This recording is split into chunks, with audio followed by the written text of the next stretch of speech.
South Africa, you have a new president, but what you really need is a king.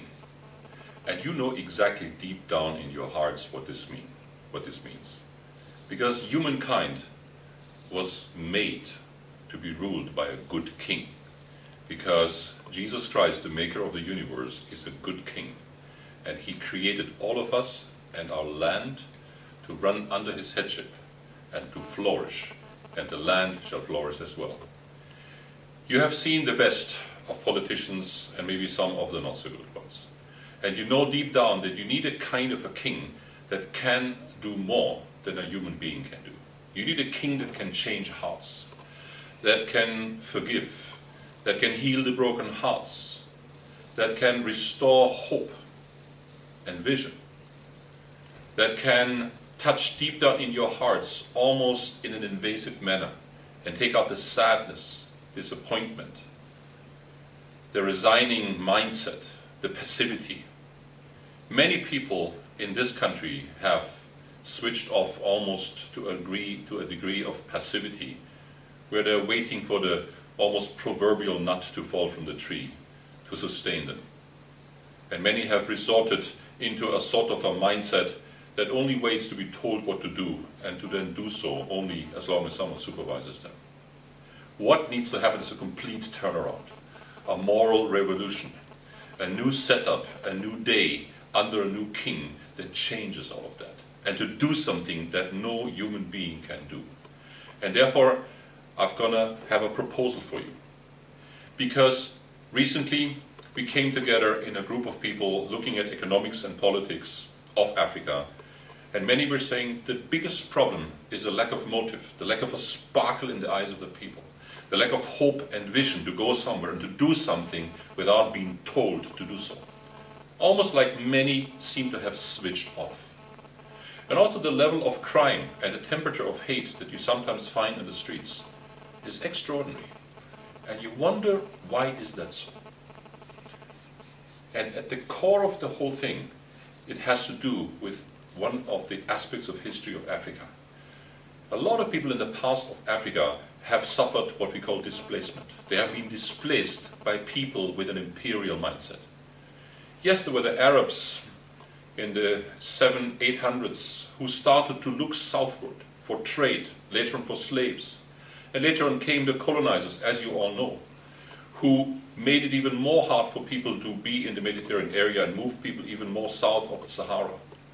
And people were started to move southwards, the Bantu people started to move southwards, and the original inhabitants of your country, the Khois, the Sans, they were driven into reservations, so to speak, into the Kalahari, made invisible. This entire process of imperialism has traumatized South Africa, even as a nation, in three distinct ways. And I believe this is the reason for the actual condition of the hearts of the people. If we are able to touch that and heal that, then we can do far more than even what your new president, Cyril Ramaphosa, has said in his SONA, where he looking at government and corruption at every levels. And I like that. But it will take more to really change your country. And allow me to address that briefly. Because there were three waves of traumatization that have left its mark on the people of the land. The first one was obviously colonization, which often was done in the spirit of imperialism. And at the core of it, quite often, was religious imperialism. To bring another people and take land away from those that are living there and to whom it actually belongs. According to the Bible, God was making no mistake when he distributed the people around the world from the sons of Noah and gave them each, Acts chapter 7, 24, 26, a place to live, a land where they should seek God, feel God and find him, and obviously flourish in communion with God and each other. Colonialism changed that because people came in with an imperial mind and overthrew with military means, political means, economic means, and even cultural means.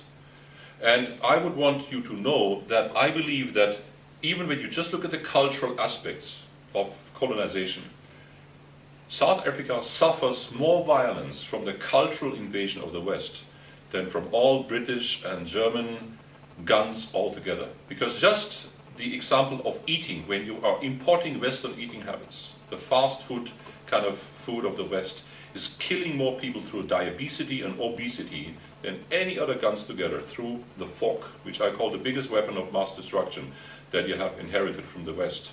There was hardly any cancer and these kind of Western civilization sicknesses in Africa before all the fast food chains arrived. And think of it as a colonial way of overpowering Africans with a lifestyle not created for you.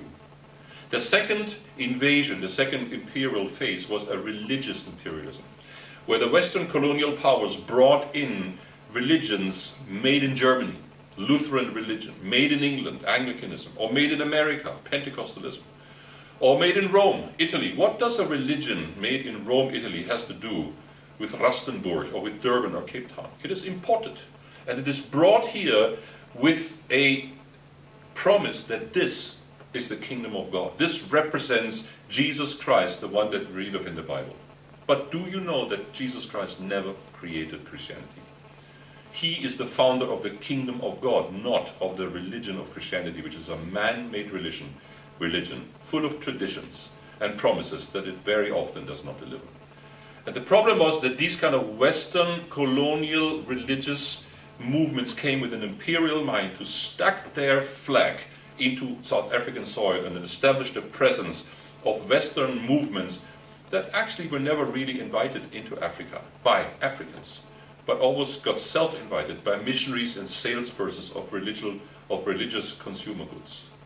And as a result, often people were sold a white man's Western religion that was not made for Africans, because God's kingdom is not something that is invading, that is invasive, that is forcing itself on people. It is always something that is invited. I define the kingdom of God as God's invited rule, where he is invited in.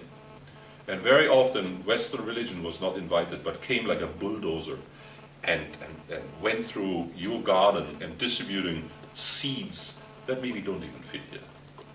And thirdly and lastly, many of the First Nations, not only the Khoisans, but also the Bantus and others who lived here when Western religion came, they instinctively rejected the kind of Western import. They said no to it. They said this is white man stuff. And to a high degree, I believe they were actually right. They were right to reject an imported, forced religion that even Christ did not even come up with.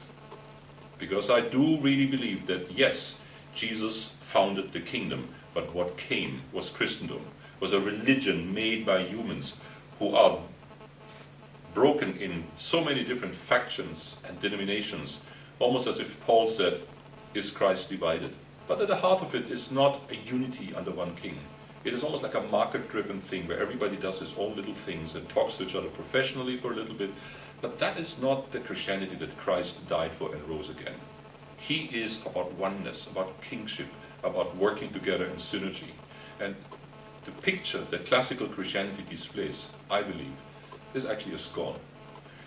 And the bad thing that has happened is that many of the people who are first in your country were instinctively rejecting Western imported Christianity and were judged for that by the very Christian missionaries and salespersons of white man's religion for that, with the Bible in their hand. You people are not worth to come up to our high standards of Western imported religion, and were looked down upon, Bible bashing by holier than thou people.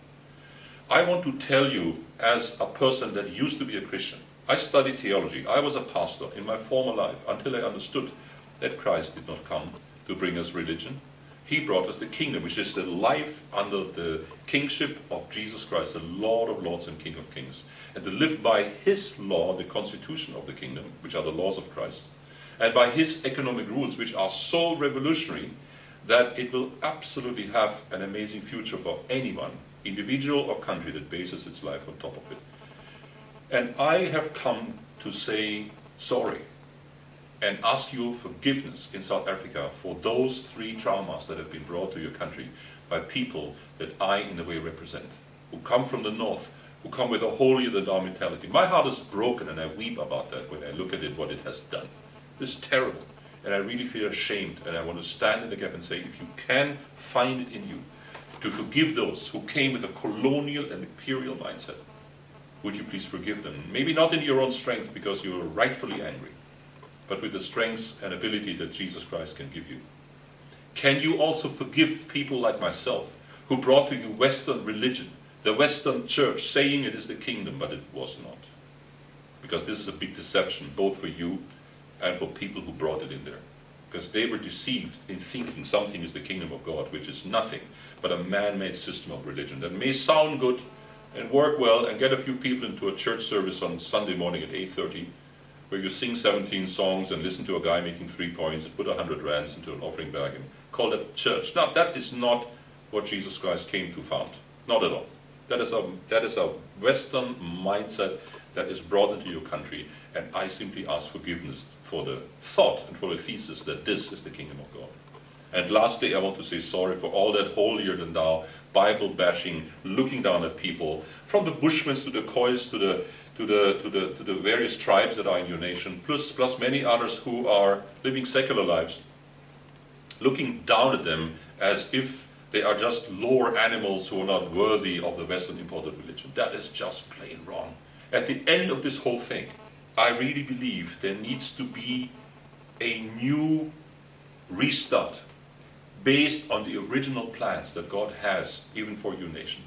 And that also means to go back to the original land rights.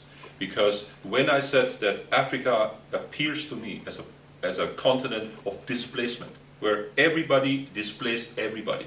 It started literally from the north, but later on also your 800 tribes, or how many ever they are in Africa, started to displace each other, fight each other. Vendettas and blood feuds and all that kind of stories that you know better. And that led to a sense of being dispossessed, disinherited, no future. And I understand that, because if you have no future, if you are dispossessed, you develop almost like a mindset of let us reap what we have not sown. Let us wait for the nut to fall from the tree, but not get up to be entrepreneurial and pioneering and do something about it, because you feel you are the slave in somebody else's house. And even today in the neoliberal world order, that some people call the New World Order, where people seem to be enriching the rich and the elite is getting richer and richer and the poor get poorer and poorer. It looks almost as if it is out of hand. No matter what you do, it doesn't lead to much. And so many people have resigned. They get up in the morning at 5 o'clock or 6 o'clock, they shower and they go to work and they work and earn, pay taxes and burn. And then suddenly they're 65 and they thought, what did I do my life long? I worked from 18 to 65, now I do a little cruise, I end up in some sort of graveyard and my gravestone reads, he worked and earned, paid taxes and burned. That's a gravestone for a horse, but not for a human being. And God has so much more for human beings, young and old. He has a dream for them, He has a vision for them, He has a plan for them. That is where we need to go back, and that is what's going to change your nation. And deep down in your heart, I'm sure you wouldn't know that.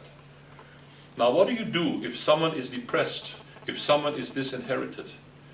You have to go back to a sort of a square one in order to get people into a new start. And I believe very much that this is exactly what God is doing today. The Bible teaches us a correlation of things that says what happens in heaven happens on earth. And I was watching, President SONA, the State of the Nation address. And it was a good speech, I believe. But he promised things like to take care of corruption, where you need to be more than just a good president.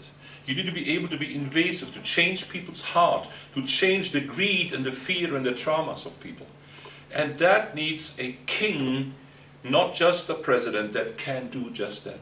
And I believe very much that Jesus Christ is that king, but he has been very much misrepresented to your country by the Christian churches. In the name of Christ, you have been sold religion, whereby Christ founded the original, which is the kingdom of God, which is life under the kingship of Christ with each other.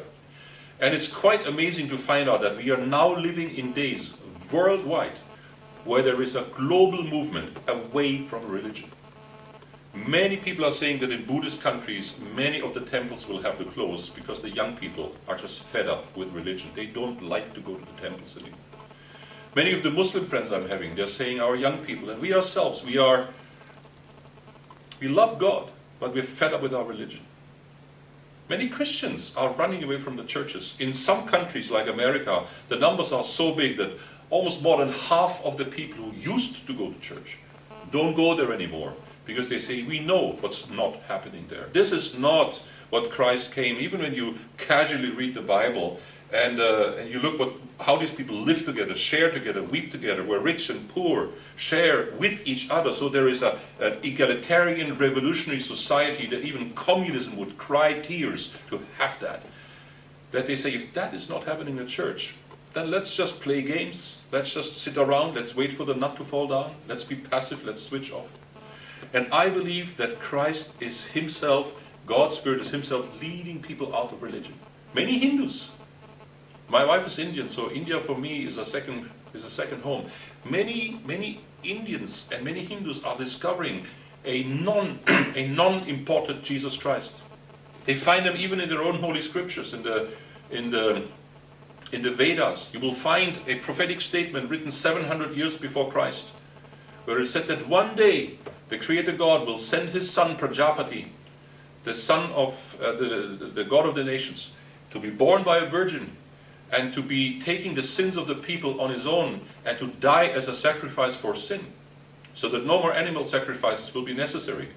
He will at some point die on a wood with a crown of thorns, with bones unbroken. He will die, and after 3 days he will resurrect, and the people will eat his flesh. That is written in the Hindu book 700 years before Christ. And many Hindus are discovering this God in the form of Jesus Christ that the Western Church so badly represents. And I say this as a Western theologian. Many Muslims are having dreams and visions of a white man that appears to them in the night. You will be amazed of how many have actually seen that, who says to them in their sleeping room, I am the way, the truth, and the life. Nobody comes to the Father except through me. And then they wake up startled. Who visited me in my bedroom? And they are going on a search. Who was that? Who would visit a Muslim in the night, in the dream, and say these kind of things which are taken straight out of the Bible? John 14, verse 6. And then they find out it's actually Jesus, who has white clothes himself, has visited them. Maybe no Christians ever spoken to them. And then they want to know, of course, what does he want from me? The answer is always the same. Drop everything and follow him, because he is your true king, for whom you're wired to be his subject and to be together with him forever. And we are now in a time where I believe many people are rediscovering what originally is the idea of God, to work together with him and each other in oneness and unity. Because we are a society, including Africa, South Africa as a rainbow nation, as I think some of you called it. But I think it's sometimes more rain than bow.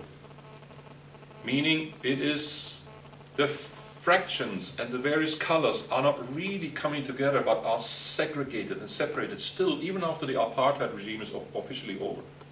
In many ways, as a Western friend of your country, I see that the whole apartheid regime has just turned the entire pyramid with the white man on top and the bushmen at the bottom the other way around, and basically colored apartheid black.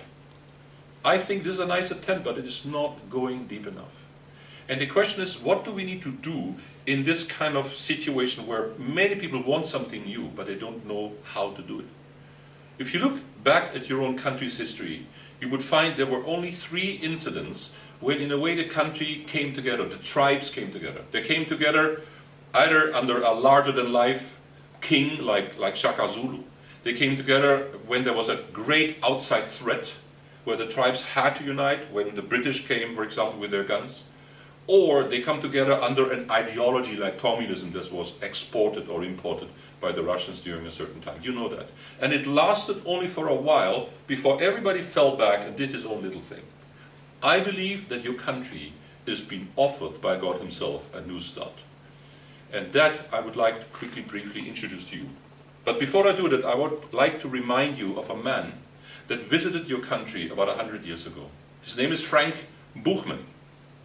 And Frank Buchmann came representing an idea that is basically, if you want to live your life, you must have a moral foundation that is stable, that you can build your life, your family, your business, your country, your life on it.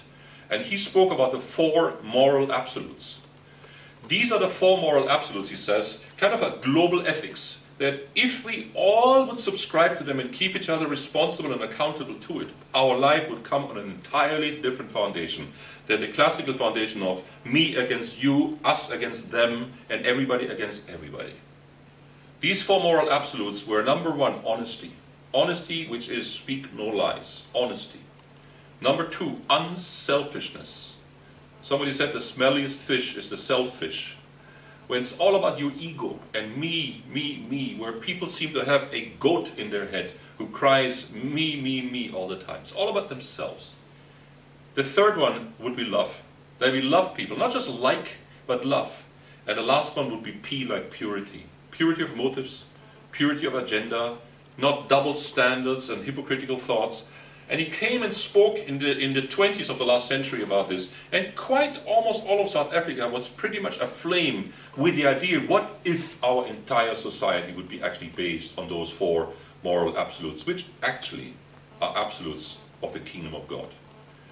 And even your own party, the ANC, was started by a pastor with similar ideas that go back to this idea. And recently, a friend of mine said to me, one of the most encouraging signs of positive change in South Africa would be the younger leaders in parties like the ANC, who would say and look around and says, we have had our own share of larger-than-life leaders, of the Nelson Mandelas and of this kind of things. And they have good aspects and bad aspects. But the idea is still that it is just one man who runs the entire thing, above whom nothing seems to be. There seems to be no cover of the whole thing. And so we have the good, the bad, and the ugly. And they said, what if we young people would come into power and start to govern? And they said, we wish to govern, but we're not mature enough to do so. Which I find quite a mature statement to make. And they said, we wish we had some values. Some eternal values that we can all subscribe to. And we had a number of older people who are with us in this, who are sages, and who are not people who want to draw us young people into their agenda, us being numbers in their spreadsheet, so that we can work together intergenerational based on the same values and principles, that we can keep each other accountable, because that is authenticity, that is honesty, that is what we young people would really stand up and work with, because we are so sick and tired of all the lies. And I believe exactly there is hope, because this is exactly what Jesus Christ, the biblical Jesus Christ, is offering. He's not offering you a worship drive-through service in the morning at 9 o'clock. That is not why he died and rose. He offers you a personal reinvention of yourself the moment you hand over the reign and the government to him over you, when you become not just a member of the religion of Christianity. That's not what this is all about. But you become a citizen of the kingdom. That is what Philippians 3:20 says, that we are citizens of the kingdom. Our citizenship is in the kingdom. So you should be a passport holder of the kingdom of God first, and secondly, South African or Germany or whatever you carry. The second thing is that he gives you a legal foundation, what Jesus calls the law of Christ, where he says, teach them to obey everything I have commanded you. I made a study, in fact I wrote a book about the constitution of the kingdom, and found out when Jesus says teach them to obey everything that I have commanded you, he did not mean teach them to underline everything I have recommended you, but teach them to obey everything I have commanded you. In fact, he brought a body of law where our entire life can be founded upon, a law given to us not by us ourselves, but by God, where Jesus says, if you love me, you keep my commandments. Imagine we all would have that law of Christ.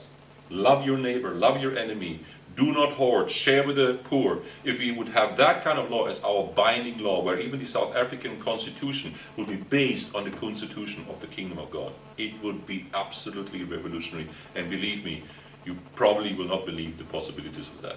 And thirdly, the economic rules of God, the household rules of God, what I call kingdom economics. The economics of the kingdom is able to do what our economical systems, communist, capitalist, or whatever it is, cannot do. There's a third version of an economic principle, not communism, not capitalism, but what I call communalism, where God and us are together forming a cooperative, with himself being the trillionaire at the table, allowing us in an open economic system to share what he has for us. And one of the most wonderful things he has for us is actually ideas. Creative, explosive ideas that will transform your life and put a spark into your eyes. And if you're a man and you are into working and earning, pay taxing and burning, then you must have a very bored wife that is just bored what hubby is doing all day long. Because women and men together must have something exciting to do in life.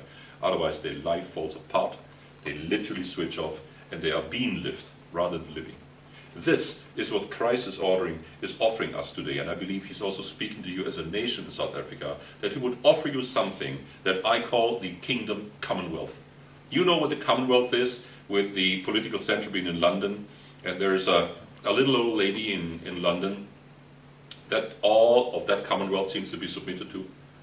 The news is there is someone even more influential and powerful than the little old lady in London.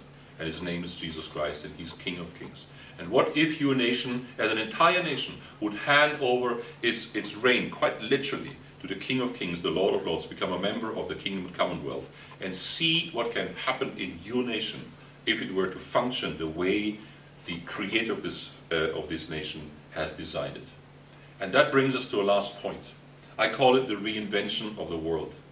Because the reinvention of the world is something that I believe God is busy doing. Jesus Christ makes a statement about himself at the very end of the book of Revelation. In Revelation 21 verse 5 he says, I will make everything new. And I believe this is ultimately what he's going to do without you or with you. But better with you. And what he means with this is that every aspect of life that has become corrupted through human enterprises, through greedy human hands, that he will literally touch and dust off and give it a shower and reinvent it yet again. It works based on a 3-step process. Number one, all you know, and in your heart you know it, that originally God created the world and everything in it. Sex, money, power, love, energy, health. And he says it was very good. Very, very good. Number two, I think greed, ego and fear. I call it the Jeff virus. Because greed and fear playing on your ego, your national ego, your individual ego, your brand, and drive you with greed, having more and more power, money, influence, and fear to miss out. And these two powerful forces are playing with your ego. And if that happens, then basically that will corrupt everything that it touches. This greed, ego, fear virus, I believe, has touched your educational system. It has touched your health system. It has touched your governance. It's touched your police. It's touched a lot of aspects of life. And I believe it desperately requires action. I call it a kingdom intervention, when God intervenes and leads us from step 2 to step 3, which is that individual people and groups of people literally are getting hold of God's original dream. Sometimes in dreams and visions, sometimes when they walk on the beach, sometimes when they have a think tank and they get creative ideas how to literally reinvent every aspect of society based on the original blueprints of God.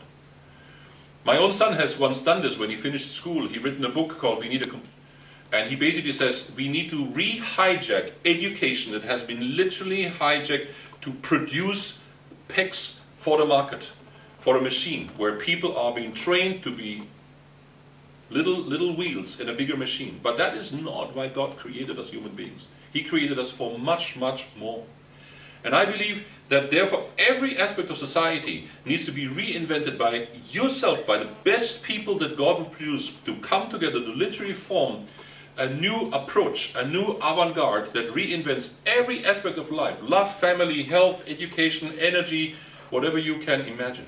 And as these things come together under the rulership of Christ, your entire country will actually be reinvented. I am a coach of innovators. I call them IPEs, inventors, pioneers, and entrepreneurs, who are often being given literally game-changing innovations that would literally change every aspect of life. From running cars no longer with petrol but with pure water, to transporting and literally transmitting electricity without cables, and many, many other things that would literally turn the country around and give people access to new resources to live out these dreams of God. So what I'm saying to you is, South Africa, you have a new president, but you need a king, and that king, his name is Jesus Christ. Would you stop waiting for him to keep knocking at your door? But would you open up as a nation, as individuals, as companies, maybe even as churches, to re-embrace and be reinvented? And I would even propose, if there are those amongst you that hear me, that can do something about it, that there needs to be some sort of a solemn assembly where those who are the avant-garde of the nations, not just the politicians, but thought leaders in the direction of a reinvention of South Africa, would come together in a particular place and meet together with God and each other in an environment that is not political, but that is looking at the potential that would happen when we all would work together based on exactly that proposal I have. And I believe that needs to happen. As I said, with you or without you, but better with you. And if people like myself can work with you, we would love to do that, not in the spirit of colonialism and imperialism. As I said, we will feel deeply sorry and ashamed about that. But maybe there's a chance of even an international way of working together to make your country that pearl that God has actually intended it to be. And wouldn't it be wonderful at one point, when we've all done our job well, that God would look us in the eye and said, well done, you faithful servant. Ramaphosa has ended his speech, the SONA, with almost a biblical statement. He said, South Africa, send me. He quoted Isaiah, who was before God, and says, if you have nobody, send me. God is asking you to give your lives and your resources, your insights, your connections, your innovations over to God, because He actually is the copyright holder of anything that is innovative. I call Jesus Christ the patron saint of innovators. And if He's the copyright holder and not you and not me, then together we can work together in a synergy under God that will do something that this world has never seen. Dear friends, dear South Africa, if you want to see something really new happen in this country, you must do something new. Do not expect to keep on doing the same thing all over again and experience different results. But you need to do new things, and I believe the time is there where you are no longer supposed to be the result of your environment, but where your environment is the result of you. So let us change the world together under the supervision and the kingship of Jesus Christ, who is not just the God of the Christians. Don't get me wrong.